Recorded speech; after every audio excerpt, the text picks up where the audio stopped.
জঙ্গলের জীবন। বাচ্চা হাতি তার মায়ের সাথে জল খেতে এক ছোট জলাশয়ে গেল।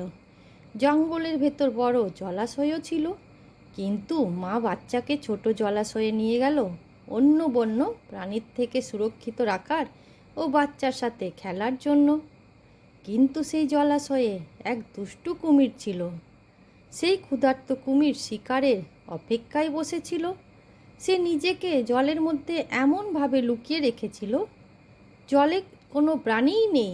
জল দেখে মনে হচ্ছিল নির্ভয়ে মা বাচ্চাকে নিয়ে জল খেতে নামে। কুমির তখন হাতির বাচ্চাকে দেখে এক মুহূর্তও না থামে। হাতি তার বাচ্চাকে বাঁচাবার জন্য কুমিরকে আক্রমণ করে। কুমির বাচ্চাকে খাবার জন্য আঁকড়ে ধরে। হাতির আক্রমণাত্মক রূপ দেখে কুমির ভয় পেল। ভয় পেয়ে নিজের জীবন বাঁচাতে বাচ্চাকে ছেড়ে দিল। প্রাণ বাঁচাবার জন্য তড়িঘড়ি জল ছেড়ে তীরে চেপে গেল।